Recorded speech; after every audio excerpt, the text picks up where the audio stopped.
नमस्कार, सुप्रभात. मी ऋषाली यादव सारंग. बुलेटिनच्या सुरुवातीला महत्त्वाची बातमी.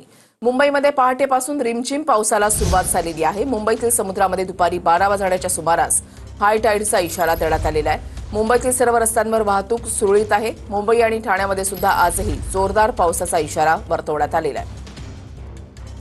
ही तीन दृश्य आपण पाहताय. मुंबईमधील मरीन ड्राईव्ह परिसरामधली दृश्य, त्याच्यानंतर सायन भागामधले रस्ते हे सुरळीत आहेत. काल या भागामध्ये पाणी साचलेलं होतं. आज मात्र ती परिस्थिती नाही. तर इकडे अंधेरी सबवेमधून सुद्धा वाहतूक ही सुरळीतपणे सुरू आहे. सुनील जाधव आमचे प्रतिनिधी आमच्या सोबत आहेत. अधिक माहिती जाणून घेणार आहोत. सुनील, काल मुसळधार पाऊस कोसळत होता. काल रात्रीपासून रिमझिम पाऊस मुंबईमधल्या वेगवेगळ्या परिसरामध्ये पसरतोय, मात्र अजूनही वाहतूक सुरळीत आहे. ऋषाली अगदी बरोबर आहे.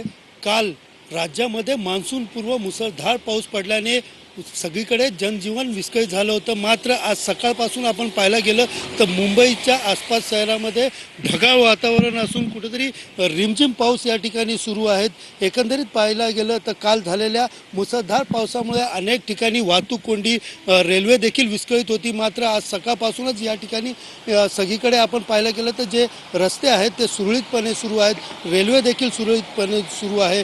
आणि दुसरीकडे पाहायला गेलं तर राज्यात पुढील 3 दिवस मुसळधार पावसाचा इशारा हवामान खात्याकडनं देण्यात आलेला आहे. रत्नागिरी, सिंधुदुर्ग, कोल्हापूर या ठिकाणी रेड अलर्ट, तर पुणे, बीड, नांदेड, परभणी या ठिकाणी ऑरेंज अलर्ट देण्यात आलेला आहे. त्याचबरोबर मुंबई, ठाणे या शहराला देखील येलो अलर्ट देण्यात आलेला आहे. आणि त्याचबरोबर समुद्राला हायटेक या ठिकाणी जे आहेत ते समुद्राला या ठिकाणी हवामान खात्याकडनं सकाळपासून या ठिकाणी हायटेकचा इशारा देण्यात आला. ठीक, नक्कीच. धन्यवाद सुनील दिलेल्या सविस्तर माहितीसाठी.